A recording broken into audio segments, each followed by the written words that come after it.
वो कौन सी ऐसी बुक्स हैं जो एज अ बिगिनर हमें रीड करनी चाहिए ताकि हम एक रीडिंग हैबिट बना पाएं और वो लॉन्ग टर्म सस्टेन कर पाए। तो hello, my name is Nikhil and आज के वीडियो में मैं आपको ऐसी 3 बुक्स बताऊंगा जो आप एज अ बिगिनर स्टार्ट कर सकते हैं ताकि आप लॉन्ग टर्म एक रीडिंग हैबिट बना पाएं।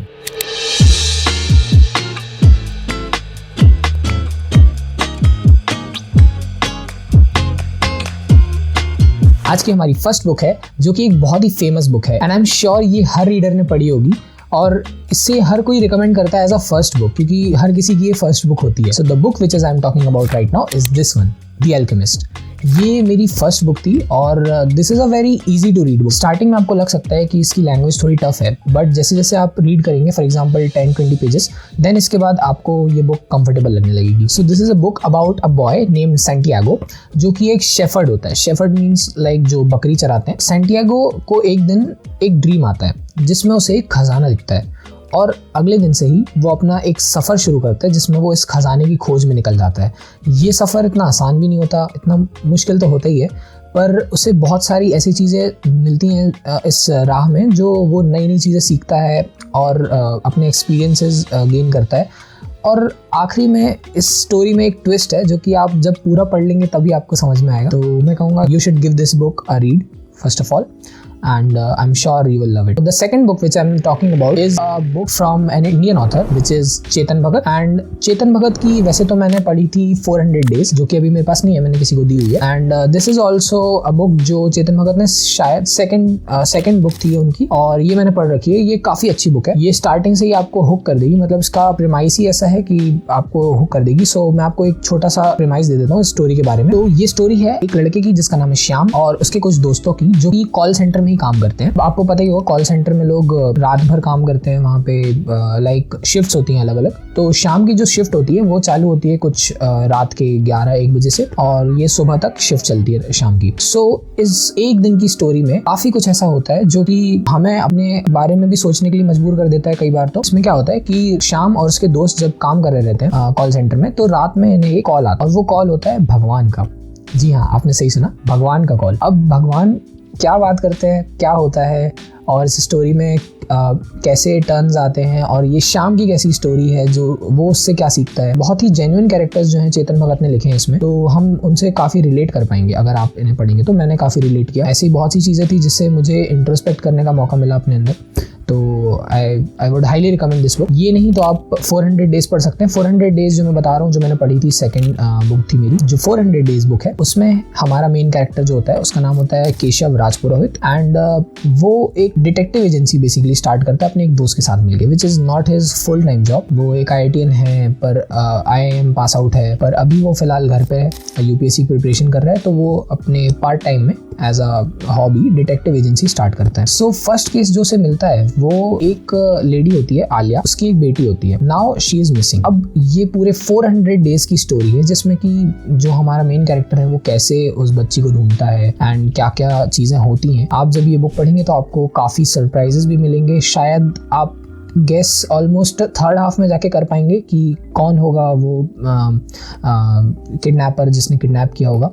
तो आप थर्ड हाफ में शायद या फिर पहले ही आप कर ले अगर आप काफ़ी क्राइम और सस्पेंस थ्रिलर नॉवेल्स पढ़ते हैं। तो I would highly recommend these 2 books. Chetan Bhagat की मेरे हिसाब से बेस्ट है। नाउ दी थर्ड बुक जो मैं रिकमेंड करूँगा ये सबके लिए हो सकती है और नहीं भी, क्योंकि इसमें जो राइटिंग स्टाइल है वो काफ़ी मेटाफोरिक है। मतलब ऐसा है, मतलब सिंपल है पर बहुत सी जगह आपको इमेजिनेशन ज़्यादा करनी पड़ेगी। मतलब इसमें काफ़ी चीज़ें ऐसी हैं कि आप अगर इसको बिल्कुल प्योर इमेजिन करके पढ़ेंगे तो आपको अलग ही मज़ा आएगा और एक्सपीरियंस आपका अलग ही होगा।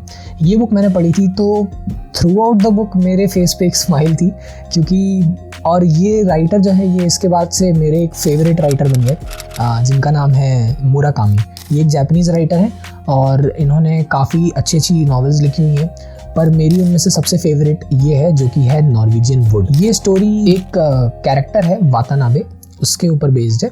सो स्टार्टिंग में आपको ये थोड़ा सा लग सकती है कि क्या हो रहा है, समझ में नहीं आ रहा, जैसे कि हर नॉवल के साथ होता है। बट अगर आप इसमें थोड़ा टाइम इन्वेस्ट करेंगे तो आपको धीरे धीरे सारी चीज़ें क्लियर होना चालू हो जाएगी। ये बेसिकली एक स्टोरी जो है वातानाबे के बारे में, वो अपना फर्स्ट लव जो है उसका वो रिकॉल करता है, और जो सारी चीज़ें उसकी लाइफ में हुई उसकी वजह से, और जो चेंजेस आए उसकी वजह से, जो एक्सपीरियंसेस उसने गेन किए जब वो कॉलेज में था।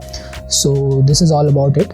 एंड अगर आप इसे पढ़ेंगे तो आपको मतलब शायद जैसा मुझे प्यार हो गया मुराकामी की राइटिंग स्टाइल से, वैसे आपको भी हो सकता है। So I would highly recommend कि आप इसे एक चांस ज़रूर दें पढ़ने का। So this is the book Murakami Norwegian wood, बिल्कुल हाईली रिकमेंडेड।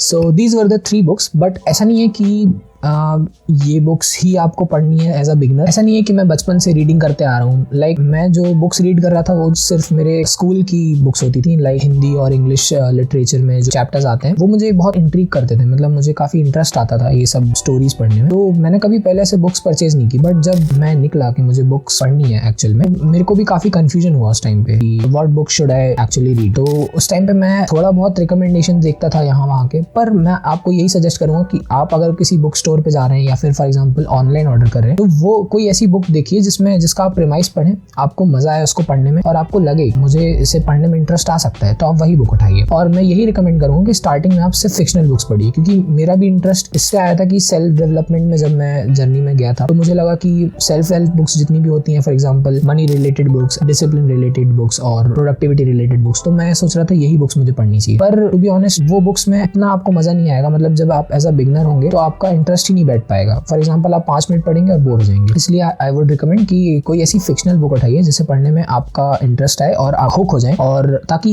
आपने अगर एक वो फेज निकाल दिया ना, लाइक एक बुक आपने खत्म कर ली, तो आपको अपने ऊपर इतना प्राउड होगा कि आप कोई भी बुक उसके बाद तो कोई भी बुक आप पढ़ना मतलब पढ़ के खत्म ही कर देंगे।